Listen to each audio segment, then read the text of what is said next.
ಸಮುವೇಲನ ಮೊದಲನೆಯ ಗ್ರಂಥ ಅಧ್ಯಾಯ 14. ಫಿಲಿಸ್ಟಿಯರ ಕಾವಲು ದಂಡು ಮಿಷ್ಕಾಷಿನ ಕಣಿವೆಯ ಕಡೆಗೆ ಹೊರಟಿತು. ಒಂದು ದಿನ ಸೌಲನ ಮಗ ಯೋನಾತಾನನು ತನ್ನ ಆಯುಧಗಳನ್ನು ಹೊರುವ ಸೇವಕನಿಗೆ, ಆಚೆ ಇರುವ ಫಿಲಿಸ್ಟಿಯರ ಕಾವಲು ದಂಡಿಗೆ ವಿರೋಧವಾಗಿ ಹೋಗೋಣ ಬಾ ಎಂದು ಹೇಳಿದನು. ಆದರೆ ಈ ಸಂಗತಿಯನ್ನು ತನ್ನ ತಂದೆಗೆ ತಿಳಿಸಲಿಲ್ಲ. ಸೌಲನಾದರೋ ಗಿಬೆಯ ಪ್ರಾಂತ್ಯದ ಅಂತ್ಯಭಾಗವಾಗಿರುವ ಮಿಗ್ರೋನಿನಲ್ಲಿರುವ ಒಂದು ದಾಳಿಂಬ ವೃಕ್ಷದ ಅಡಿಯಲ್ಲಿ ಇಳಿದುಕೊಂಡಿದ್ದನು. ಅವನ ಜೊತೆಯಲ್ಲಿ ಸುಮಾರು 600 ಮಂದಿ ಸೈನಿಕರು ಇದ್ದರು. ಎಫೋದನ್ನು ಧರಿಸಿಕೊಂಡಿದ್ದ ಅಹೀಯನೂ ಇದ್ದನು. ಈ ಅಹೀಯನು ಶಿಲೋವಿನಲ್ಲಿ ಸರ್ವೇಶ್ವರನ ಯಾಜಕನಾಗಿದ್ದ ಏಲಿಯನ ಮರಿಮಗನು, ಫಿನೆಹಾಸನ ಮೊಮ್ಮಗನೂ, ಇಕಾಬೋದನ ಅಣ್ಣನಾದ ಅಹಿಟೂಬನ ಮಗನೂ ಆಗಿದ್ದನು. ಯೋನಾತಾನನು ಹೋದದ್ದು ಜನರಿಗೂ ಗೊತ್ತಾಗಲಿಲ್ಲ. ಫಿಲಿಸ್ಟಿಯರ ದಂಡಿನ ಸ್ಥಳಕ್ಕೆ ಹೋಗಲು ಅವನು ಮಿಷ್ಕಾಷಿನ ಕಣಿವೆಯ ಮೂಲಕ ಹೋಗಬೇಕಾಗಿತ್ತು. ಕಣಿವೆಯ 2 ಬದಿಗಳಲ್ಲಿ ಒಂದೊಂದು ಕೋಡು ಕಲ್ಲುಗಳಿದ್ದವು. ಒಂದಕ್ಕೆ ಬೋಚೇಚ್ ಎಂದು, ಇನ್ನೊಂದಕ್ಕೆ ಸೆನೆ ಎಂದೂ ಹೆಸರು. ಒಂದು ಮಿಷ್ಕಾಷಿಗೆ ಮುಖ ಮಾಡಿ ಉತ್ತರ ದಿಕ್ಕಿಗಿತ್ತು, ಇನ್ನೊಂದು ಗೆಬೆಗೆ ಮುಖ ಮಾಡಿ ದಕ್ಷಿಣಕ್ಕಿತ್ತು. ಯೋನಾತಾನನು ತನ್ನ ಆಯುಧಗಳನ್ನು ಹೊರುವವನಿಗೆ, ಸುನ್ನತಿ ಇಲ್ಲದ ಈ ಕಾವಲು ದಂಡಿನವರಿಗೆ ನೇರವಾಗಿ ಹೋಗೋಣ ಬಾ. ಬಹುಶಃ ಸರ್ವೇಶ್ವರ ತಾವೇ ನಮ್ಮ ಪರವಾಗಿ ಕಾರ್ಯ ಸಾಧಿಸುವರು. ಬಹು ಜನರಿಂದಾಗಲಿ ಸ್ವಲ್ಪ ಜನರಿಂದಾಗಲಿ ರಕ್ಷಿಸುವುದು ಸರ್ವೇಶ್ವರ ಸ್ವಾಮಿಗೆ ಅಸಾಧ್ಯವಲ್ಲ ಎಂದು ಹೇಳಿದನು. ಆಯುಧಗಳನ್ನು ಹೊರುವವನು, ನಿಮ್ಮ ಇಷ್ಟದಂತೆ ಮಾಡಿ, ನಿಮ್ಮ ಕೋರಿಕೆಯ ಹಾಗೆ ನಾನೂ ನಿಮ್ಮನ್ನು ಹಿಂಬಾಲಿಸುತ್ತೇನೆ ಎಂದನು. ಆಗ ಯೋನಾತಾನನು, ಅವರು ನಮ್ಮನ್ನು ಕಾಣುವಂತೆ ಸಮೀಪಕ್ಕೆ ಹೋಗೋಣ, ನಾವು ನಿಮ್ಮ ಬಳಿಗೆ ಬರುವ ತನಕ ಅಲ್ಲೇ ನಿಲ್ಲಿ ಎಂದು ಅವರು ನಮಗೆ ಹೇಳಿದರೆ ಮೇಲೆ ಹತ್ತದೆ ಇದ್ದ ಸ್ಥಳದಲ್ಲೇ ಇರೋಣ. ಆದರೆ ಅವರು ಮೇಲೆ ಹತ್ತಿ ನಮ್ಮ ಬಳಿಗೆ ಬನ್ನಿ ಎಂದು ಕರೆದರೆ ಸರ್ವೇಶ್ವರ ಅವರನ್ನು ನಮ್ಮ ಕೈಗೆ ಒಪ್ಪಿಸಿದ್ದಾರೆಂಬುದಕ್ಕೆ ಇದೇ ಗುರುತೆಂದು ತಿಳಿದು ಮೇಲೆ ಹೋಗೋಣ ಎಂದನು. ಇವರಿಬ್ಬರು ಫಿಲಿಸ್ಟಿಯರ ಕಾವಲು ದಂಡಿನವರೆಗೆ ಕಾಣಿಸಿಕೊಳ್ಳುವಂತೆ ಅವರು, ಇಗೋ, ಇಬ್ರಿಯರು ತಾವು ಅಡಗಿಕೊಂಡಿರುವ ಕಿಂಡಿಗಳಿಂದ ಹೊರಗೆ ಬರುತ್ತಲಿದ್ದಾರೆ ಎಂದು ತಮ್ಮೊಳಗೆ ಮಾತನಾಡಿಕೊಂಡರು. ಆ ಫಿಲಿಸ್ಟಿಯರು ಯೋನಾತಾನನಿಗೂ ಅವನ ಆಯುಧಗಳನ್ನು ಹೊರುವವನಿಗೂ, ಹತ್ತಿ ನಮ್ಮ ಬಳಿಗೆ ಬನ್ನಿ, ನಿಮಗೆ ತೋರಿಸಬೇಕಾದುದೊಂದಿದೆ ಎಂದರು. ಯೋನಾತಾನನು ತನ್ನ ಆಯುಧಗಳನ್ನು ಹೊರುವ ಸೇವಕನಿಗೆ, ನೀನು ನನ್ನ ಸಂಗಡ ಹತ್ತಿ ಬಾ, ಸರ್ವೇಶ್ವರ ಅವರನ್ನು ಇಸ್ರಾಯೇಲರ ಕೈಗೆ ಒಪ್ಪಿಸಿದ್ದಾರೆ ಎಂದು ಹೇಳಿದನು. ಯೋನಾತಾನನು ಅವನ ಆಯುಧಗಳನ್ನು ಹೊರುವ ಸೇವಕನು ತಮ್ಮ ಮೊಣಕಾಲನ್ನು ಹಾಗೂ ಕೈಯನ್ನು ಊರುತ್ತಾ ಕಣಿವೆಯಿಂದ ಮೇಲೆ ಬಂದರು. ಯೋನಾತಾನನು ಫಿಲಿಸ್ಟಿಯರನ್ನು ನೆಲಕ್ಕೆ ಉರುಳಿಸುತ್ತಾ ಹೋದನು. ಅವನ ಸೇವಕನು ಹಿಂದಿನಿಂದ ಅವರನ್ನು ಕೊಲ್ಲುತ್ತಾ ನಡೆದನು. ಹೀಗೆ ಒಂದು ಜೋಡಿ ಎತ್ತು ಒಪ್ಪತ್ತಿನಲ್ಲಿ ಉಳುವಷ್ಟು ಭೂಮಿಯಲ್ಲೇ ಸುಮಾರು 20 ಮಂದಿಯನ್ನು ಅವರು ವಧಿಸಿದರು. ಇದರಿಂದಾಗಿ ಪಾಳೆಯದಲ್ಲಿದ್ದವರು, ಕಾವಲುಗಾರರಾಗಿ ಠಾಣದಲ್ಲಿದ್ದವರು, ಸುಲಿಗೆಗಾಗಿ ಹೊರಗೆ ಹೋಗಿದ್ದವರು ಹಾಗೂ ಉಳಿದ ಎಲ್ಲ ಜನರು ಭಯದಿಂದ ನಡುಗತೊಡಗಿದರು. ಇದಲ್ಲದೆ ದೇವರು ಭೂಕಂಪವನ್ನುಂಟು ಮಾಡಿದರು. ಈ ಕಾರಣ ಜನರಲ್ಲಿ ಮಹಾಭೀತಿಯುಂಟಾಯಿತು.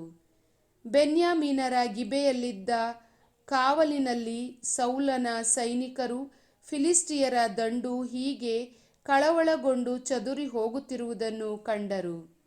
ಸೌಲನು ತನ್ನ ಜೊತೆಯಲ್ಲಿದ್ದವರಿಗೆ, ನಮ್ಮನ್ನು ಬಿಟ್ಟು ಹೋದವರು ಯಾರೆಂಬುದನ್ನು ಲೆಕ್ಕ ಮಾಡಿ ನೋಡಿ ಎಂದು ಆಜ್ಞಾಪಿಸಿದನು.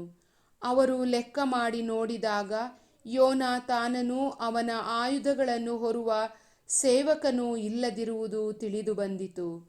ಅನಂತರ ಸೌಲನು ಅಹೀಯನಿಗೆ, ಎಫೋದನ್ನು ತೆಗೆದುಕೊಂಡು ಬಾ ಎಂದು ಆಜ್ಞಾಪಿಸಿದನು. ಆ ದಿನದಂದು ಅಹೀಯನು ಇಸ್ರಾಯೇಲರ ಮುಂದೆ ಎಫೋದನ್ನು ಹೊತ್ತು ನಡೆಯುತ್ತಿದ್ದನು. ಸೌಲನು ಯಾಜಕನೊಡನೆ ಮಾತನಾಡುತ್ತಿರುವಷ್ಟರಲ್ಲಿ ಫಿಲಿಸ್ಟಿಯರ ಸೈನ್ಯದ ಗದ್ದಲವು ಹೆಚ್ಚು ಹೆಚ್ಚಾಯಿತು. ಆದುದರಿಂದ ಅವನು ದಾಳ ಹಾಕುವ ಕೈ ನಿಲ್ಲಿಸೆಂದು ಯಾಜಕನಿಗೆ ಹೇಳಿ ತನ್ನ ಜೊತೆಯಲ್ಲಿದ್ದವರನ್ನು ಕೂಡಿಕೊಂಡು ಯುದ್ಧಕ್ಕೆ ಹೋದನು. ಅಷ್ಟರಲ್ಲಿ ಫಿಲಿಸ್ಟಿಯರ ಸೈನ್ಯದಲ್ಲಿ ಗಲಿಬಿಲಿಯುಂಟಾಗಿ ಒಬ್ಬನನ್ನೊಬ್ಬನು ಕೊಂದು ಹಾಕುತ್ತಿದ್ದನು.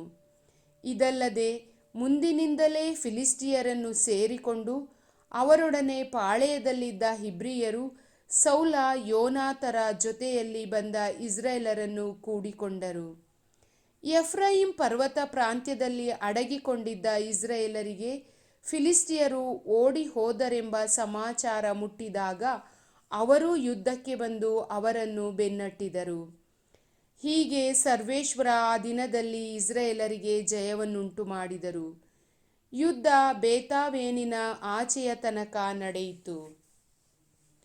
ಆ ದಿವಸ ಸೌಲನು ಇಸ್ರಾಯೇಲರಿಗೆ, ಶತ್ರುಗಳಿಗೆ ಮುಯ್ಯಿ ತೀರಿಸುವುದಕ್ಕಾಗಿ ನಿಮ್ಮಲ್ಲಿ ಒಬ್ಬನಾದರೂ ಸಾಯಂಕಾಲದವರೆಗೆ ಊಟ ಮಾಡಬಾರದು. ಮಾಡಿದವನು ಶಾಪಗ್ರಸ್ತ ಎಂದು ಆಣೆ ಇಟ್ಟಿದ್ದರಿಂದ ಅಂದು ಅವರೆಲ್ಲರೂ ಬಹಳವಾಗಿ ಬಳಲಿ ಹೋಗಿದ್ದರು.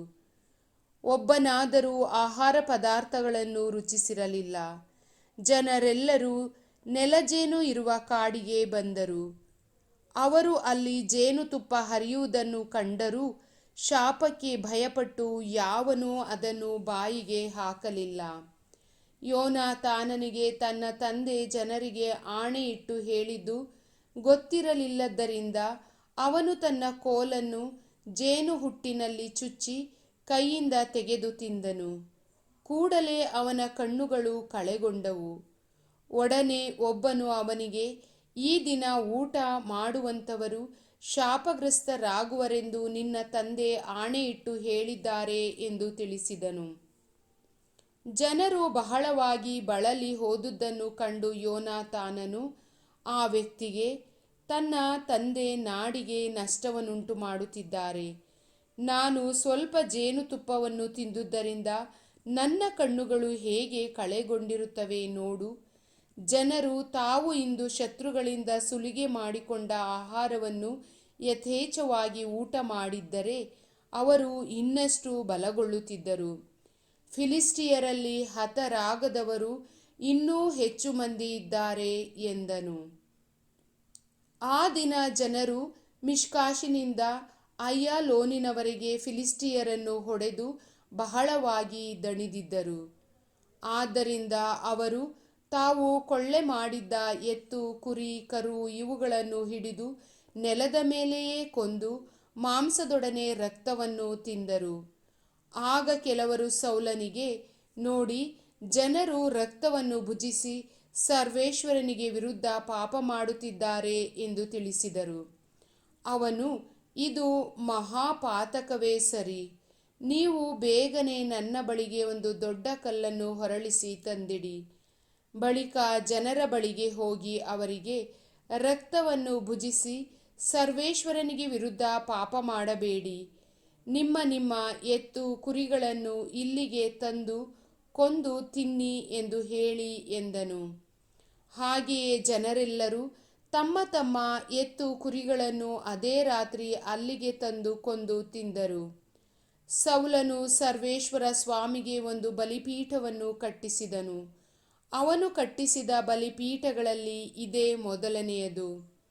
ಸೌಲನು ತನ್ನ ಸೈನಿಕರನ್ನು, ಬನ್ನಿ, ನಾವು ಈ ರಾತ್ರಿಯಲ್ಲೇ ಫಿಲಿಸ್ಟಿಯರನ್ನು ಬೆನ್ನಟ್ಟಿ ಬೆಳಗಾಗುವವರೆಗೆ ಅವರನ್ನು ಸುಲಿದುಕೊಂಡು ಒಬ್ಬನನ್ನೂ ಉಳಿಸದೆ ಕೊಂದು ಹಾಕೋಣ ಎಂದು ಕರೆದನು.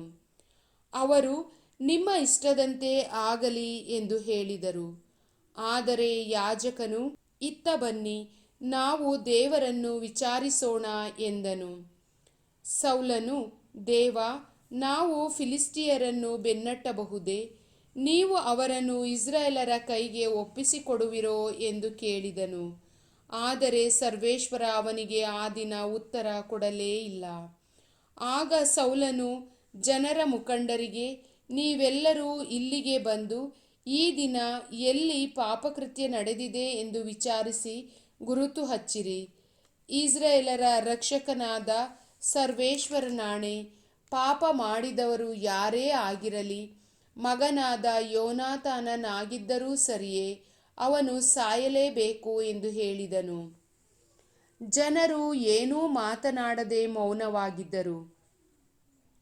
ಆಗ ಸೌಲನು ಅವರಿಗೆ, ನೀವೆಲ್ಲರೂ ಒಂದು ಕಡೆ ನಿಲ್ಲಿರಿ, ನಾನು ನನ್ನ ಮಗ ಯೋನಾತಾನನು ಮತ್ತೊಂದು ಕಡೆಯಲ್ಲಿರುವೆವು ಎಂದನು. ಅವರು ತಮ್ಮ ಇಷ್ಟದಂತೆ ಆಗಲಿ ಎಂದರು. ಅನಂತರ ಸೌಲನು, ಇಸ್ರಾಯೇಲ್ ದೇವರೇ, ಸತ್ಯವನ್ನು ತಿಳಿಸಿ ಎಂದು ಸರ್ವೇಶ್ವರನನ್ನು ಪ್ರಾರ್ಥಿಸಿ ಚೀಟು ಹಾಕಿದನು. ಅದು ಅವನಿಗೂ ಯೋನಾತಾನನಿಗೂ ಬಿದ್ದಿತು. ಜನರು ಪಾರಾದರು.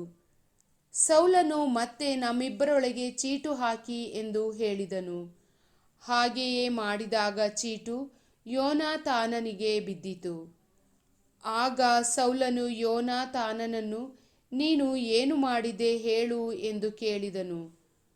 ಅವನು, ನಾನು ಕೋಲಿನಿಂದ ಸ್ವಲ್ಪ ಜೇನುತುಪ್ಪವನ್ನು ತೆಗೆದುಕೊಂಡು ತಿಂದೆ, ಸಾಯುವುದಕ್ಕೆ ಸಿದ್ಧನಾಗಿದ್ದೇನೆ ಎಂದು ಉತ್ತರ ಕೊಟ್ಟನು. ಅದಕ್ಕೆ ಸೌಲನು, ಯೋನಾತಾನನೇ, ನಾನು ನಿನ್ನನ್ನು ಕೊಲ್ಲದೆ ಬಿಟ್ಟರೆ ದೇವರು ನನಗೆ ಬೇಕಾದುದನ್ನು ಮಾಡಲಿ ಎಂದನು. ಜನರು ಅವನಿಗೆ, ದೇವರ ಸಹಾಯದಿಂದ ಈ ದಿನ ಇಸ್ರಾಯೇಲರಿಗೆ ಮಹಾಜಯವನ್ನುಂಟು ಮಾಡಿದ ಯೋನಾತಾನನು ಸಾಯಬೇಕೇ? ಕೂಡದು. ಸರ್ವೇಶ್ವರನಾಣೆ, ಅವನ ತಲೆಗೂದಲುಗಳಲ್ಲಿ ಒಂದನ್ನೂ ನೆಲಕ್ಕೆ ಬೀಳಿಸಬಾರದು ಎಂದು ಹೇಳಿ ಪ್ರಾಯಶ್ಚಿತ್ತವನ್ನು ಕೊಟ್ಟು ಅವನನ್ನು ಬಿಡಿಸಿದರು. ಸೌಲನು ಆಮೇಲೆ ಫಿಲಿಷ್ಟಿಯರನ್ನು ಹಿಂದಟ್ಟದೆ ತನ್ನ ಮನೆಗೆ ಹೋದನು. ಫಿಲಿಷ್ಟಿಯರು ತಮ್ಮ ಪ್ರಾಂತ್ಯಕ್ಕೆ ಹೋದರು.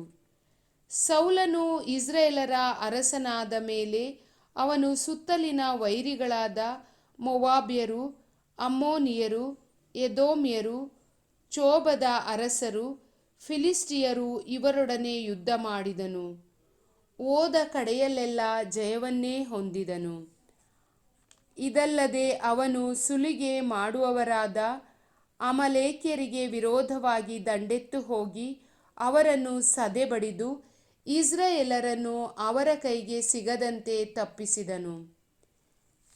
ಸೌಲನ ಗಂಡು ಮಕ್ಕಳ ಹೆಸರು ಇವು: ಯೋನಾತಾನ್, ಇಷ್ವಿ ಹಾಗೂ ಮಲ್ಕೀಷುವ. ಅವನ ಹೆಣ್ಣು ಮಕ್ಕಳ ಹೆಸರು ಮೆರಾಬ್ ಹಾಗೂ ಮೀಕಲ್.